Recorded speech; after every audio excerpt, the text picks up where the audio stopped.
Good morning. एक बार फिर से आप लोगों का हिंदी की इस क्लास में स्वागत है। हम लोगों ने मैथिली शरण गुप्त की कविता केकई परिताप की व्याख्या, मूल संवेदना, भावार्थ समझना शुरू किया था। उसी का आज हम दूसरा भाग पढ़ेंगे, क्योंकि लंबी कविता है और एक पेज की व्याख्या या भावार्थ उस दिन मैंने करवाया था।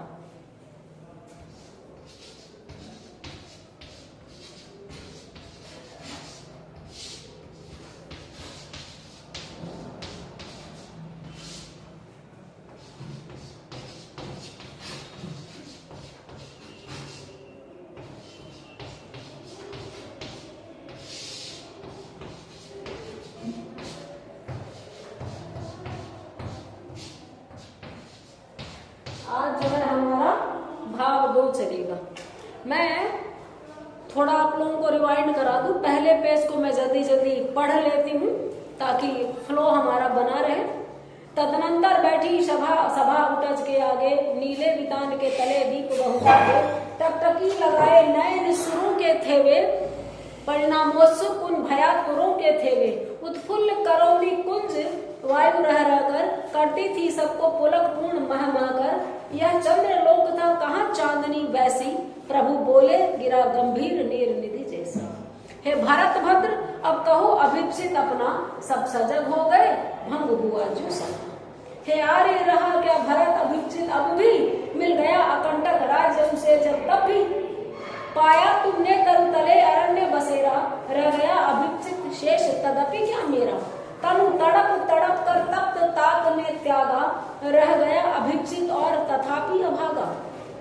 हाँ इसी अयस के हेतु जनन था मेरा, निज जननी ही के हाथ हनन था मेरा। अब कौन अभिप्सित और आर्य वह किसका, संसार नष्ट है भ्रष्ट हुआ घर जिसका, मुझसे मैंने ही आज स्वयं मुंह फेरा, है आर्य बता दो तुम्ही अभिप्सित मेरा। प्रभु ने भाई का पक को पकड़ हृदय पर खींचा, रोदन जल से सविनोद उन्हें फिर सींचा। यहाँ तक की हमने बात कर ली थी, व्याख्या कर ली थी। उसके आशय की था मिलेगी किसको, जनकर जननी ही जान न पाई जिसको। राम का ये भरत के लिए कथन था। अब जब राम ने ये कह दिया तो अब एक नई आवाज आती है वक्ताओं में से। पहली बार देखिए कौन बोल रहा है। यह सच है तो अब लौट चलो तुम घर को, चौंके सब सुनकर अटल केकई स्वर को। केकई ने अटल स्वर में, बिल्कुल बिना डगमगाए, बिना हिचकिचाए, बिना सिर्फ मैनिपुलेट करने या बात बनाने के लिए आंतरिक सच्चाई के साथ में बोला कि अगर ये बात सच है कि मैं भरत को जान नहीं पाई और मैंने इसके लिए राज्य मांगकर बहुत बड़ी भूल की, तो तुम अब लौट चलो। तो ये प्रश्न अगर आ जाए कि यह सच है तो अब लौट चलो तुम घर को, किसका कथन है? तो केकई का कथन है। अब इतनी देर से पिन ड्रॉप साइलेंट में या तो राम बोल रहे थे, बीच बीच में भरत, अब पहली बार केकई ने बोला। सबने रानी की ओर अचानक देखा, वैधव्य तुषारा वृत्त यथा विधु लेखा। रानी की ओर जब कोई बोलता है सभा के बीच में तो सबकी नजरें उस बोलने वाले पे टिक जाती हैं। यहाँ पर भी यही बात हुई है। रानी की ओर सबने देखा, वह वैधव्य के बाद में ऐसी लग रही थी जैसे विधाता की लेख, विधि का विधान, और धरती जिस तरह पूरी तरह तुषारावृत हो। बर्फबारी के बाद, तुषार वृष्टि के बाद में धरती जैसे श्वेत हो जाती है, उस तरह से रानी श्वेत वस्त्रों में लग रही थी। बैठी थी अचल तथापि असंख्य तरंगा, वह सिंह ही अब थी हाहा गोमुखी गंगा। अचल बैठी थी केकई रानी, लेकिन मन में असंख्य तरंगे चल रही थी। ये बोल दिया, वो बोल दिया, मुझे ये कहना था, मुझसे ऐसी गलती हो गई। वह सिंहिनी थी। एक टाइम में घर में उसका राज्य चलता था, उसका अनुशासन चलता था। आज दुख की बात कि वो गोमुखी गंगा जब निकलती है हिमालय से, वहां की पतली धार के रूप में बदल चुकी है। वो गंगा जो प्रलयंकारिणी बाढ़ लाती है, वही रानी केकई जो युद्ध में राजा को बचाती है। आज देखिए किस तरह से कमजोर, धूमिल चुप। हाँ, जानकर भी मैंने न भरत को जाना, सब सुन ले तुमने स्वयं अभी यह माना। हाँ, मैंने भरत को पैदा करके भी नहीं जाना, जानकर भी नहीं जाना। अनुप्रास दिए यहाँ, और सब सुन ले, पूरी प्रजा सुन ले, राम ने खुद अभी यह माना है। यह सच है तो फिर लौट चलो घर भैया, अपराधीन हूं मैं तात तुम्हारी मैया। अगर यह सच है कि मेरे बेटे को मैं पहचान नहीं पाई, इसको राज्य की लिप्सा ही नहीं थी, तो फिर चलो वापस लौट चलो। मैं तुम्हारी अपराधिनी हूँ, मेरे पुत्र, मेरे बेटे घर लौट चलो। भैया और मैया की तुकबंदी की गई है, प्यार से हम बच्चों को भी कहते हैं अरे भाई खाना खा ले, उस तरह अरे भैया चलो। दुर्बलता का ही चिन्ह विशेष शपथ है, दुर्बलता का ही चिन्ह विशेष शपथ है, पर अबला जन के लिए कौन सा पथ है। सौगंध खाना कमजोरी की निशानी है, लेकिन कोई कमजोर व्यक्ति हो वो अपनी बात पर भरोसा दिलाने के लिए कसम के अलावा, सौगंध के अलावा और क्या उपाय अपना सकता है। तो ये एक भूमिका है, अब वो कसम खाएंगी। यदि मैं उकसाई गई भरत से होऊं, तो पति समान ही स्वयं पुत्र भी खोऊं। अगर मेरे बेटे ने मुझे उकसाया है, तो जैसे मैंने अपने पति को खोया, वैसे पुत्र भी खोऊं। केकई कहती है कि अगर उसके पुत्र ने उसे उकसाया है, तो जिस तरह उसने अपने पति से अपने को वंचित पाया, उसके पति दुनिया से चले गए, वैसे उनका पुत्र भी चला जाए। भारतीय परिवेश में, पितृसत्तात्मक समाज में पति और पुत्र स्त्री के जीवन की धुरी बना दिए गए हैं। ऐसे में पति के जाने के बाद में अगर पत्नी बेटे को भी दांव पे लगा रही है, तो समझ लीजिए कि वह बहुत बड़ा सत्य बोल रही है, पूरी ईमानदारी से बात कर रही है। केकई इस बात को जानती है कि सौगंध नहीं खाना चाहिए, वो कमजोर लोगों की निशानी है, लेकिन उसके पास कोई रास्ता भी नहीं बचा। यदि मैं उकसाई गई भरत से हूँ, तो पति समान ही स्वयं पुत्र भी हूँ। ठहरो मत रोको मुझे, कहूँ सो सुन लो, पाओ यदि उसमें सार उसे सब चुन लो। ऐसा लग रहा है चित्रात्मक शैली है, जैसे लोगों ने कहा अरे अरे इतनी बड़ी बात मत बोलिए, तो कह रही है नहीं नहीं रुको एक बार, मुझे बोलने दो जो मैं कह रही हूँ, मुझे रोको मत, मैं जो कहूँ वो सुन लो। अगर उसमें कोई भी काम की बात हो तो उसको आप लोग चुन लो। करके पहाड़ सा पाप मौन रह जाऊं, राई भर भी अनुताप न करने पाऊं। पहाड़ सा पाप उपमा अलंकार है, पहाड़ के समान यानी इतना विशाल पाप करके वो चुप रह जाए। और राई मात्र भी, अपराध और क्षमा याचना के बीच में दूरी की तुलना की गई है कि पहाड़ जैसा पाप करके राई जैसी पश्चाताप की स्थिति भी अगर वो ना बनाए तो ये कैसे चलेगा, करने दिया जाए उसको पश्चाताप। थी स नक्षत्र शशि निशा ओस टपकाती, रोती थी नीरव सभा हृदय थपकाती। स नक्षत्र, तारों से भरी हुई रात थी, नक्षत्र यानी तारे, स उपसर्ग लगा है, जैसे स परिवार यानी परिवार सहित, उसी तरह तारों से भरी हुई, तारों सहित वो रात थी। शशि निशा, चांदनी रात थी, शशि यानी चांद, निशा यानी रात। ओस टपक रही थी, अभी का सा मौसम था। रोती थी नीरव सभा हृदय थपकाती, सभा रो रही थी लेकिन कैसे, हु करके नहीं, नीरव चुपचाप अपने मन ही मन में पूरी सभा रो रही थी और मन को सांत्वना दे रही थी कि ये क्या चल रहा है। बड़ा ही मार्मिक दृश्य था वहां, यानी बिना शोर किए, बिना आवाज किए अयोध्यावासी चुपचाप विलाप कर रहे थे, दुखी थे उसकी अंतर वेदना को सुनकर।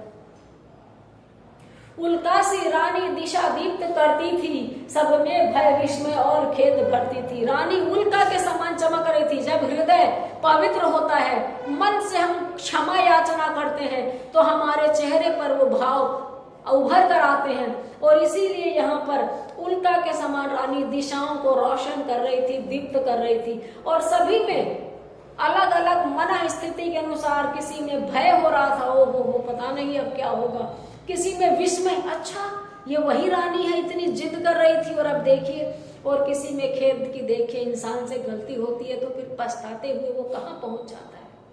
तीनों तरह की स्थितियां लोगों में बन रही थी, उनके मन में बन रही थी। उल्कासी रानी दिशा दीप्त करती थी, सब में भय विस्मय और खेद भरती थी। क्या कर सकती थी मरी मंथरा दासी, मेरा ही मन रह सका न निज विश्वासी। केकई पुनः बोल रही है कि मंथरा नासपीटी दासी का क्या रोल था।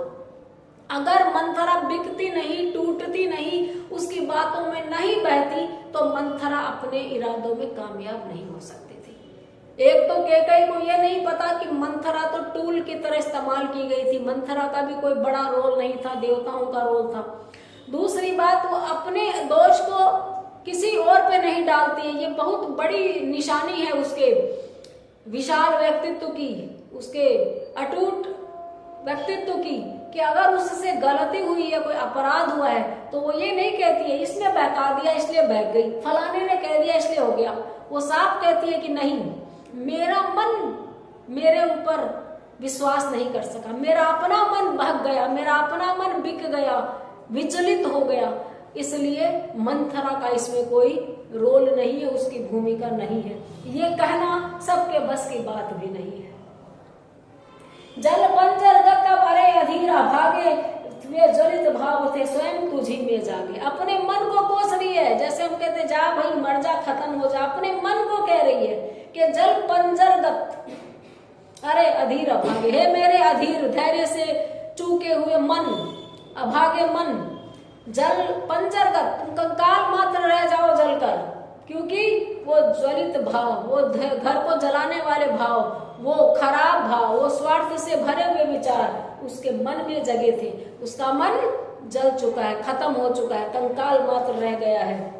पर था केवल क्या ज्वलित भाव ही मन में, क्या शेष बचा था कुछ न और इस जन्म में। लेकिन इतना कहते हुए भी वो भावुक हो जाती है, क्योंकि आज तक उसके जीवन में कभी कोई धब्बा नहीं लगा था। इसके पहले उसने पूरे परिवार को बराबर प्यार किया, अपने बेटे से ज्यादा उसने राम को चाहा था। आगे की पंक्ति में आएगा तो कहती है कि क्या वो केवल ज्वलित भाव ही मेरे मन में जगे थे। इस जन में, इस तुच्छ प्राणी में, जन का मतलब बड़ा अपने को निरादर की भावना से, निरीह की भावना से देखा गया कि इस व्यक्ति में क्या और कोई भाव नहीं था, कुछ मूल्य नहीं, वात्सल्य मात्र क्या तेरा, पर आज अन्य सा हुआ वत्स भी मेरा। बड़ी भावुक को कहती है, इतना वात्सल्य था सभी बेटों के लिए, और एक माँ के तौर पर अगर भरत के लिए वो वात्सल्य था ही, तो क्या गलत करती। कौन माँ नहीं चाहती कि उसका बेटा आगे बढ़े, कौन माँ न चाहेगी कि पड़ोसी के बच्चे आगे बढ़े और उसके बेटे असफल रह जाए। अगर एक वात्सल्य की वजह से ये आ भी गया तो क्या गलती हो गई, लेकिन ये इतनी बड़ी भूल बन गई कि आज अन्य सा हुआ वत्स भी मेरा। खुद का बच्चा जिसके लिए ये लड़ाई लड़ी, संसार भर में थू थू हुई, वह उसको पहचानने से इनकार कर रहा है। थूके कुछ पर त्रैलोक्य भले ही थूके, कोई जो कुछ कह सके कहे क्यों चूके, छीने न मातृ पद किंतु भरत का मुझसे, हे राम दुहाई करूं और क्या तुझसे। अपने लिए इतनी बड़ी बात कहना कैकेयी के अलावा किसी के बस की बात नहीं। कहती है थूके मुझ पर त्रैलोक्य भले ही पूछे, थूके उसके ऊपर चाहे तीनों लोग थूके, धरती आकाश पाताल स्वर्ग नरक जो भी हो सकता है सब उस पे थूके, लेकिन और जिसको जो कहना हो ना चूके। लोग फ्रस्ट्रेटेड होते हैं, एक किसी को कोई पीट रहा हो तो 10 लोग अपने हाथ गर्म करने आ जाते हैं, क्योंकि उनको भी खुजली हो रही थी। बिना बात को जाने लोग टूट पड़ते हैं, ये हिंसा का भाव होता है। तो वो कहती है कि औरों को भी, किसी को भी जो भी कुछ कहना हो, आप शब्द बदतमीजी वो सब कर ले, लेकिन एक बहुत विनम्र विनती वो करती है कि हे राम दुहाई मैं तुमसे क्या दूं, मुझसे भरत की माँ होने का गौरव नहीं सीखे छूटे। वो अपने पुत्र भरत के प्रति इतनी ज्यादा अनुरक्त है और अपनी गलती से इतनी ग्लानि में डूबी हुई है कि वो जानती है कि उनका बेटा भरत बहुत ही योग्य है। बाकी मुझे नहीं लग रहा ऐसा, क्योंकि जो अपनी माँ को समझ नहीं सका उसको कुलघातिनी, पापिनी, हत्यारिणी तक कह सकता है। उस बेटे पे मुझे विवेकशील होने की तो शंका है। भ्रातृत्व प्रेम तो बहुत अच्छा है, लेकिन मातृत्व के प्रति उसमें 0 टॉलरेंस दिखा मुझे। थोड़ा भी समझता तो इतने अपशब्द नहीं कहता। लेकिन कैकेयी की दृष्टि से इसको बनाया गया है कि कैकेयी कहती है कि उसको कुछ नहीं चाहिए, तीनों लोग थूके, जिसको जो कहना है चूके, लेकिन राम भरत की माँ होने का गौरव उनसे कोई नहीं छीने। कहते आए थे यही अभी नर देही, माता न कुमाता पुत्र कुपुत्र भले। अभी तक मनुष्य, अभी तक देहधारी मनुष्य यही बात कहते आए थे हमेशा, मतलब एक प्रोवर्ब की तरह था कि पुत्र कुपुत्र हो जाता है, माता कुमाता नहीं होती, बेटे कल गलत मार्ग में चले जाते हैं। यहाँ पे बेटियों का कोई जिक्र नहीं है, पूरे ग्रंथ में पूरे काव्य में बेटे को लेकर बात चल रही है कि बेटे कुपुत्र हो जाते हैं, माता कुमाता नहीं होती। अब कहे सभी ये हाय विरुद्ध विधाता है, पुत्र पुत्र ही रहे कुमाता। विरुद्ध विधाता, विधान के खिलाफ ये बात अब सब कहेंगे। नियम अभी तक जो था उसको पलटकर, बड़ी दुख की बात है, हाय ये कहेंगे पुत्र तो पुत्र है, माता कुमाता हो गई। भरत तो अपनी नैतिकता पे स्थिर है, लेकिन केकई का पतन हो गया, ऐसा आप सब कहेंगे। मैंने इसका बाह्य मात्र ही देखा, दृढ़ हृदय न देखा, मृदुल गात्र ही देखा। यहाँ पर फिर से वर्ण मैत्री है, अनुप्रास का सौंदर्य है कि मैंने इसका बाह्य मात्र ही देखा, मैंने इसको बाहरी रूप से देखा, राजकुमार है, कोमल है, दृढ़ हृदय ने देखा, मृदुल गात्र ही देखा। इसका कोमल शरीर तो देखा, लेकिन दृढ़ निश्चय का प्रतीक है, ये इतना हठी है, अपनी बात का धनी है, पक्का है, यह बात नहीं पता थी। परमार्थ न देखा, पूर्ण स्वार्थ ही साधा, इस कारण ही तो हाय आज यह बाधा। केकई कहती है कि बस पूर्ण स्वार्थ साधा कि वह राजमाता बन जाए, अपनी तो सोची भी नहीं थी, सही बताऊं तो, कि राजमाता, उसका बेटा राजा बने। पूर्ण स्वार्थ साधा, परमार्थ नहीं देखा कि कोई बात नहीं है, राम भी उसी का बेटा है। ऐसे राम के अलावा कोई और भी ऐसा नहीं सोचता, सही बताऊं तो, कि राम भी उसका बेटा है। राम की माँ भी नहीं सोचती शायद कि भरत भी उसी का बेटा है, लेकिन कथा जिस तरह से लिखी गई है उसमें जो क्रम है उसमें ये बात इस तरह से हुई कि केकई को राज्य मांगना पड़ा और राम को बिना मांगे मिल रहा था। तो यहाँ पर वह बहुत अपने को धिक्कारती है कि उसके अंदर एक स्वार्थ की भावना भर गई थी, परमार्थ नहीं देखा कि कोई भी राजा बन सकता है। इस कारण ही तो है आज यह बाधा। यह बाधा इस वजह से ही आई है कि राम राजा बन जाता, कोई यानी जो बन रहा है उसको बनने देते, उसमें खुश भी थी वो तो। युग युग तक चलती रहे कठोर कहानी, रघुकुल में भी थी एक अभागिन रानी, निज जन्म जन्म में सुने जीव यह मेरा, धिक्कार उसे था महास्वार्थ ने घेरा। अपने बारे में कह रही है कि युग मुझे धिक्कार है, युग युग तक ये कहानी, कठोर कहानी, बुरी कहानी चलती रहे, आने वाले हर जन्म में जो भी पीढ़ियां आए, जो भी उसका जन्म हो, सब एक ही बात कहे कि एक बहुत ही कठोर रानी, खराब रानी केकई का जन्म हुआ था। उसका जीव यानी उसकी आत्मा, उसका शरीर, उसका मन जब जब जन्मे तब तब ये धिक्कार पाए कि उसको महास्वार्थ ने घेर लिया था।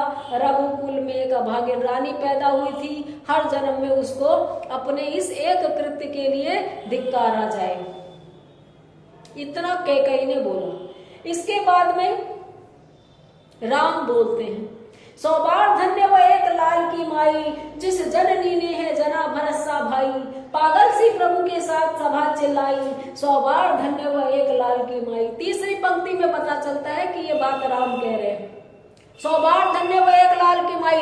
इतना गहरा पश्चाताप केकई करती है कि राम एकदम से बोल पड़ते हैं कि 100 बार धन्य वो लाल की माई, जिसने जना भरत सा भाई, जिसने भरत का जन्म दिया है, वह माँ बुरी नहीं हो सकती है। और राम की यह बात सुनकर पागल सी प्रभु के साथ सभा चिल्लाई। जब राम ने बोल दिया मतलब अनुमोदन हो गया। पीछे अक्षर उल्टे दिख रहे हैं, इसको मैं सही कर दूंगी। पिछली बार सही दिख रहे थे, मैंने ध्यान नहीं दिया और मैंने बोला, आज सही में मुझे उल्टे दिख रहे हैं मेरे वीडियो में, बार बार ध्यान जा रहा, लेकिन मैं तो पढ़ा ही नहीं हूँ, आपको तो पता चल ही रहा है कि केकई परिताप कविता पर हम हैं। तो प्रभु ने जब बोल दिया कि युग युग तक 100 बार धन्य वो एक लाल की माई, तो सारी पागल सी यानी उपमा अलंकार उन्माद में आ जाते हैं। भीड़ में जब नायक कुछ कहते तो वो नारे लगने लगते हैं, 100 बार धन्य वो एक लाल की माई। पूरे अयोध्या की जो जनता आई थी, अयोध्या के पूरे जो पूर्वासी पुरजन आए थे, वो एक ही स्वर में ये बात कहते हैं, 100 बार धन्य वो एक लाल की माई। कौन कहता है ये सबसे पहले? राम कहते हैं। प्रभु किसे कहा गया? राम को। और उनके देखते देखते उनके साथ सारी सभा यही बात दोहराती है। यानी केकई के आप्त वचनों को, दुखी वचनों को सुनकर के राम को महसूस होता है कि ये इतनी जो ग्लानि में भरी हुई है इसके योग्य ये नहीं है। उनको आगे याद भी आएगा कि कौशल्या से ज्यादा कैकेयी ने प्यार दिया था। रात को नींद खुल जाती थी तो कैसे वो छोड़ जाती थी। लो कुहुकनी अपना कुक रामिय जागा, निज मजली माँ का स्वप्न देख उठ भागा। ये सारी बातें हम करेंगे। तो आज इतना ही, मिलते हैं अगले वीडियो के साथ। उम्मीद है आपको व्याख्या समझ में आएगी। धन्यवाद।